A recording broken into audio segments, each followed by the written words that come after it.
Está no ar o podcast LAPIX, Laboratório de Políticas Públicas, Informação e Comunicação em Saúde, um programa de extensão comunitária da UFRJ.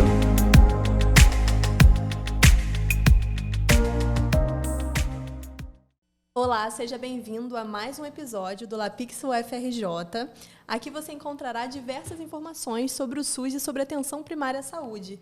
O tema da conversa de hoje é a importância da Clínica da Família Luiz de Moraes Júnior para a saúde pública carioca. E nessa edição contaremos com a participação da gerente da Clínica da Família Luiz de Moraes Júnior, para quem não sabe, um arquiteto português da região do Algarve, do sul de Portugal, a nossa querida Bruna Magalhães, seja bem-vinda, que é enfermeira por formação, especialista em enfermagem de família e comunidade, mestrando em atenção primária da UFRJ. Foi residente na Clínica da Família Felipe Cardoso, atuou como enfermeira no Centro Municipal de Saúde Píndaro de Carvalho Rodrigues, na Gávea, foi responsável técnica de enfermagem da Clínica da Família Maria do Socorro Silva e Souza, na Rocinha, foi preceptora de enfermagem no Centro Municipal de Saúde Alberto Seib, também na Rocinha, e há 4 anos atua na gerência da Clínica da Família. Seja bem-vinda, Bruna. Obrigada. Bruna, para iniciar nosso podcast, nós não poderíamos deixar de falar da reinauguração, da clínica. Então, conta para a gente como foi esse processo de reestruturação e qual a importância da clínica para os usuários cariocas. Obrigada pelo convite, pessoal. Primeiro, queria agradecer de estar aqui, podendo falar um pouquinho sobre essa vivência, que a gente teve durante esse 1 ano. Sim, para contextualizar um pouquinho sobre o antigo Rocha Maia. Ele foi inaugurado em 2016, e aí quando foi em 2020 eu assumi a gerência do Rocha Maia, ainda com uma equipe, e durante esse processo, logo em 2021 veio a questão de vacinação, de Covid, a gente teve testagem, e a unidade testou muito, ampliou muito, a gente teve um acesso muito maior do que a gente tinha anteriormente. E nessa questão a gente viu que o potencial que o Rocha Maia tinha de atendimento à população daqui, por ser uma população da Zona Sul do Rio de Janeiro, a gente achava que a gente não conseguia abranger tanto a nossa área. E quando a gente começou com a vacinação e com a testagem, a gente viu o quanto que estavam utilizando a nossa unidade, a gente não tinha essa percepção. E logo depois a gente ampliou para 2 equipes, em 2021 para 2022. Quando foi em janeiro de 2023, eu recebi a ligação da coordenação, quando eles me informaram que a gente receberia mais 3 equipes e ampliaria o horário. Seria de 7 às 22 horas, de segunda a sexta, e sábado a gente faria de 8 às 22. Então, desde esse processo, a gente não teve só que lidar com a ampliação de corpo técnico, de pessoas que estavam começando a trabalhar na atenção primária, como também com o processo de reestruturação do local. Então, a gente teve a obra acontecendo junto com os atendimentos. Um desafio, Um grande desafio, de logística, até quanto gestão mesmo, da gente conseguir manter os nossos profissionais motivados a continuar trabalhando, Então, a gente teve uma grande parceria do Complexo Rocha Maia, tanto hospital quanto policlínica. A policlínica foi uma grande apoiadora nossa, onde a gente cedeu salas, A própria UTIX também. Então, quando a gente precisava tocar campanha, quando a gente precisava usar laboratório para lançar fichas, para poder tocar as nossas demandas, a gente teve sempre o apoio. Então, foi um processo, difícil, mas que ontem foi muito prazeroso de ver todo mundo muito engajado, muito receptivo, a presença do Daniel, de toda a secretaria. E a gente venceu esse desafio. Então, hoje é uma equipe muito coesa. É uma equipe, são 5 equipes, na verdade. E as equipes estão completas? Desculpa te interromper. Estão todas completas. Todas na verdade, completas. Agora a gente só tem uma vacância de ACS, que foi uma equipe de desligamento, porque conseguiu passar, porque ela é assistente social, de formação. Então, ela conseguiu um emprego na área dela mesma, então ela saiu por isso, mas de resto, não tem nenhuma vacância, a gente está com os profissionais completos. Fala um pouco para a gente. A Clínica da Família Luiz de Moraes Júnior, ela está localizada na Zona Sul do Rio, que a gente chama de área de planejamento, da 21. A gente sabe que cada território tem as suas peculiaridades, características. Quais são os bairros de abrangência? Qual é o perfil do usuário? Fala um pouquinho para a gente. Então, a gente abrange o território desde a Urca até o Leme. Leme de Noronha. Até o Leme. Então, é uma população, Zona Sul, uma população de asfalto, uma população que a gente entende que já teve um poder aquisitivo elevado, que tinha acesso a plano de saúde, a grande maioria. E eu acho que o maior desafio que a gente tem hoje é saber lidar com essa população, que hoje em dia é utilizadora do SUS, para eles ainda é um estigma, né? Para eles ainda é uma barreira aceitar que o SUS funciona, aceitar que o SUS tem as suas as nossas vantagens também, né? Então eles chegam, tem tratamento de tuberculose. Bruna, a equipe técnica está pedindo aqui para você se aproximar do microfone. Tá certo. Então a gente tem tudo que tem no particular, melhor ainda, né? Eu puxo muito sardinha para o nosso lado, assim. Então tem muito paciente que chega com um cartão do plano de saúde. Eu tinha plano de saúde, agora eu tenho que estar aqui, e saio daqui muito feliz de ser atendido. Então, é uma população que tinha um poder aquisitivo maior, acesso à rede particular, mas que hoje a gente consegue atender e consegue tocar muito bem na unidade. E é um perfil de meia idade, população idosa? População idosa. Porque tem muita população idosa? População majoritariamente idosa, a gente tem poucas crianças, né, cadastradas na nossa unidade. Público adolescente também muito baixo.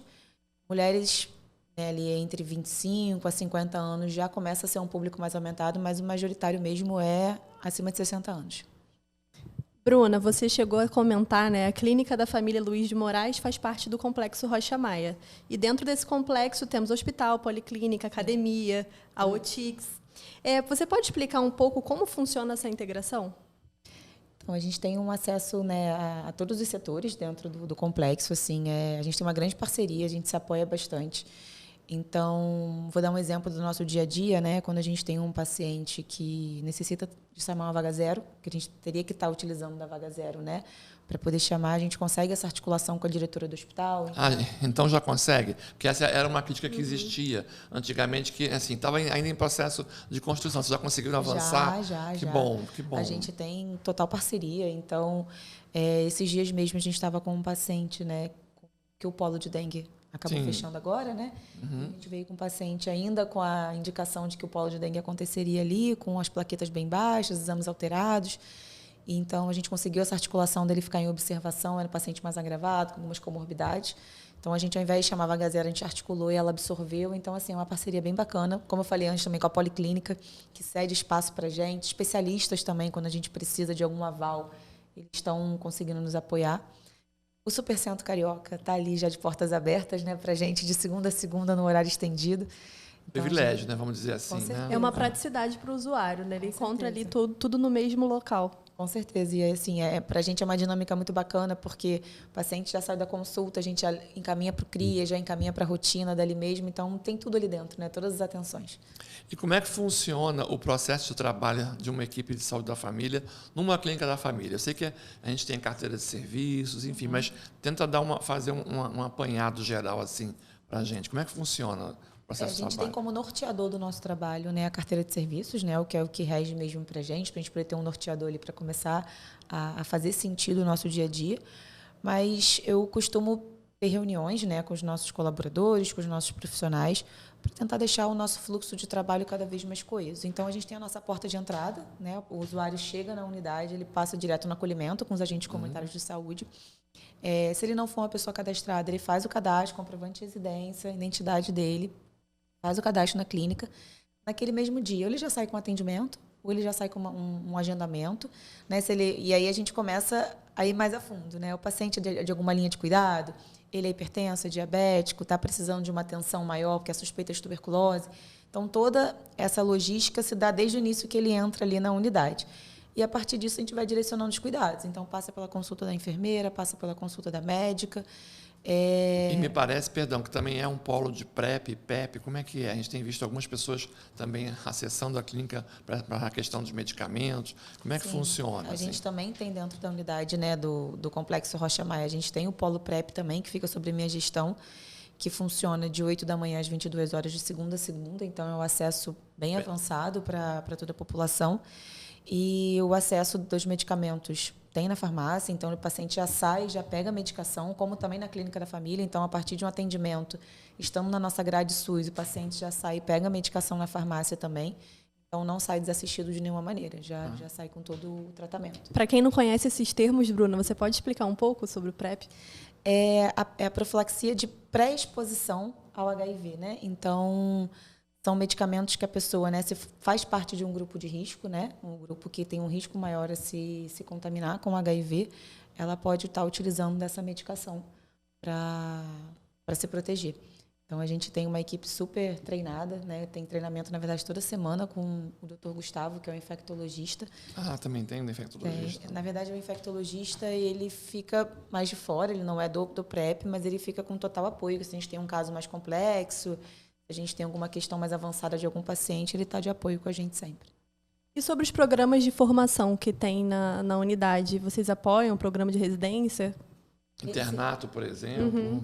O internato a gente apoia, né? A gente tem internos dentro da unidade de medicina. A gente tem as faculdades UFRJ, Unirio, IBMR também, a faculdade particular, a gente também acolhe eles lá na unidade. Residência de características de saúde da família e comunidade ainda não temos, né? O programa de saúde da família e comunidade. Mas desejam ter?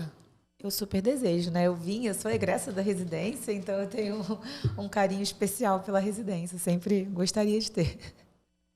E em relação ao trabalho em equipe, fala um pouco para a gente qual é esse papel, o trabalho em equipe, qual é a importância desse trabalho em equipe, né? O que diferencia a atenção primária, por que é importante esse trabalho em equipe? Acho que são, né, assim, o que eu costumo ver, né, nesses quase 10 anos de atenção primária, né, que eu tô, é que não adianta só ter o olhar do médico ou só o olhar do enfermeiro, né, ou só o olhar de um corpo técnico, né? A gente trabalha numa questão multiprofissional mesmo.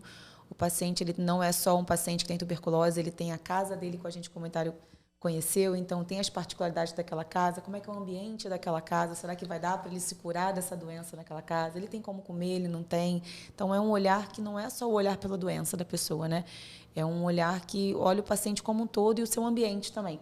Eu acho que esse é o grande diferencial da atenção primária. E vocês também têm, se não me engano, me falha a memória, também os agentes de vigilância também estão junto com vocês, eles fazem esse trabalho em equipe junto? O agente de vigilância, ele fica mais em território para essas questões de vigilância em saúde territorial mesmo, assim. Junto na clínica da família, a gente não tem tanto o papel deles inserido com a gente nessas vigilâncias de paciente. Entendi. Entendeu? Mas nessas vigilâncias em saúde em território, eles tocam, mas assim, com a gente na clínica, a gente não tem tanto papel deles.